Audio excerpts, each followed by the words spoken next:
I'll always remember the look on Linda's face as the flashing red and blue lights lit up her perfectly trimmed front yard. She stood there, arms crossed, wearing that smug grin like she'd won some big victory. She pointed dramatically at our locked driveway. Sure, this was her moment to shine after weeks of pestering us. Two police officers walked up slowly. Watching from our home security camera, I saw one of them tap his earpiece and listen carefully. His face shifted from polite to doubtful as he turned back to Linda. "Ma'am, dispatch says this is a false alarm," he said firmly. "There's no emergency here." Linda's mouth fell open. "No way." I heard yelling. "Something strange is definitely happening inside," she insisted, her voice rising sharply, the exact tone that always set me on edge. What Linda didn't realize, what she couldn't have known, was that the dispatcher who answered her 911 call was my wife, Claire. Claire recognized Linda's voice immediately. Claire and I had moved into our dream home just 3 months earlier. It was a beautiful house on the outskirts of Briarwood Heights, technically outside the neighborhood association's limits, but close enough that we shared the same main road entrance. The previous owners had made it clear to us our property was private and not governed by the association's rules. We had paperwork to prove it. But that didn't stop Linda Marsh, the self-appointed neighborhood president, from making our lives difficult. At first, it seemed harmless. Just a week after we settled in, there was a knock on the door. There stood Linda, clipboard in hand, fake smile on full display. "Welcome to Briarwood Heights," she said sweetly, but her eyes were already scanning every inch of our yard for supposed violations. "I wanted to let you know your mailbox doesn't meet our community guidelines. You need to replace it within a week." I smiled politely and explained that our property wasn't part of their association. I even offered to show her the official documents. She brushed it off with a dismissive laugh. "That's a common misunderstanding," she said arrogantly. "All homes on this stretch must follow our aesthetic rules." Before I could respond, she shoved a thick binder into my hands, loaded with over 100 pages of oddly specific rules, from acceptable paint colors to the allowed height of garden decorations. The next week, Linda was back, this time complaining about her shrubs. The week after, it was the porch light fixtures. Each time I calmly reminded her we weren't in the association, and each time she grew more frustrated. My wife suggested we just ignore her, which worked for a couple of days. Then Linda started taping violation notices to our mailbox. Things quickly got worse. She began taking pictures of our house, spending long stretches documenting alleged infractions.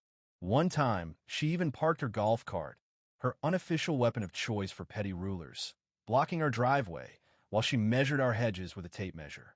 When I asked her to move, she lectured me for 20 minutes about community responsibility. The final straw came when we received a certified letter demanding $800 in fines for supposed violations. That's when I decided to install a security gate at the end of our driveway. It wasn't big or scary, just a simple wrought iron gate with a keypad and intercom. But it sent a clear message. Our property was private. Linda was furious. She left angry voicemails demanding the gate code for emergency access. She cited made-up community rules about inspection rights and threatened legal action. I saved every message and note documenting her erratic behavior. Claire, who works as an emergency dispatcher, warned me we might need a restraining order if things got worse. Then came the morning that changed everything. I was working from home when our gate buzzer started ringing nonstop. On the security monitor, I saw Linda standing there, finger pressed hard on the button, her face full of determination. I reluctantly answered the intercom. "You need to open this gate right now," she demanded without warning. "I've had a complaint about your property and need to inspect it." "Linda," I said calmly, "you know we're not part of the association. You have no right to inspect our home. Please stop harassing us." Her face twisted with anger. "Don't tell me what I can and can't do. I've been president for 8 years. Open the gate now or face the consequences." I sighed. "Linda, I'm working. Please leave, or I'll have to report you for harassment." "You'll regret this," she hissed, storming back to her golf cart. I thought that would be the end of it. I was wrong. About 20 minutes later, the security system alerted me to movement at the gate. Checking the camera, I saw Linda on her phone, waving her arms toward the house. I turned up the volume just in time to hear her say, "Yes, I need police here immediately. They're screaming inside, and they won't open the gate.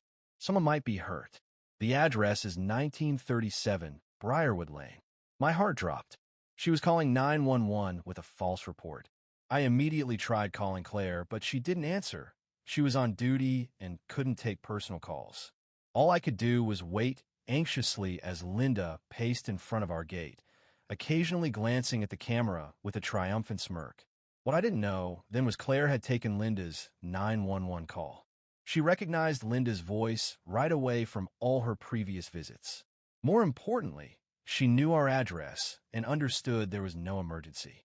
Following procedure, Claire couldn't just dismiss the call, but flagged it as likely false while sending officers for a welfare check, not a full emergency response. She also noted Linda was a known troublemaker for the house.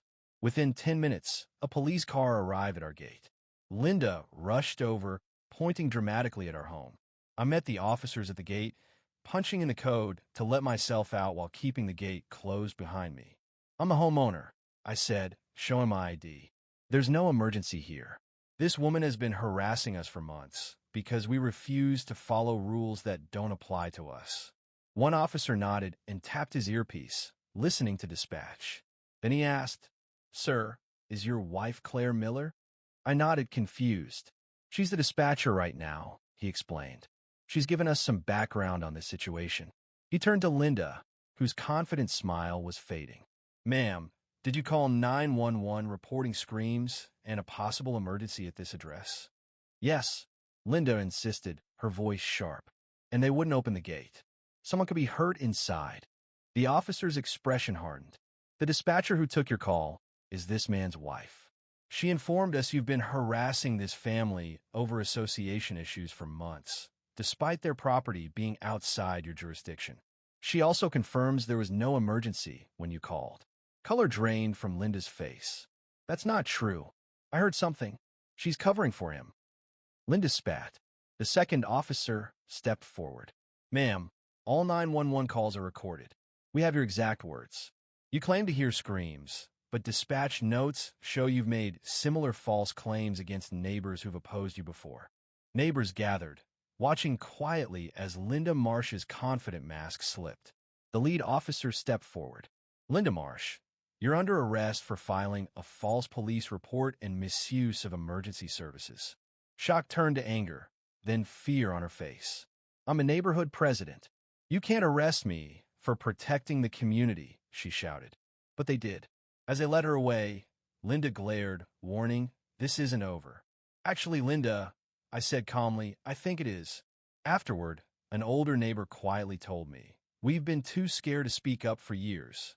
I gave my statement and reached Claire, who confirmed Linda's false report was fully documented. Weeks later, Linda was convicted, fined $5,000, put on probation, and ordered community service. She was also served a restraining order, keeping her away from our home. The neighborhood association held an emergency meeting and voted her out as president, ending her reign of harassment once and for all.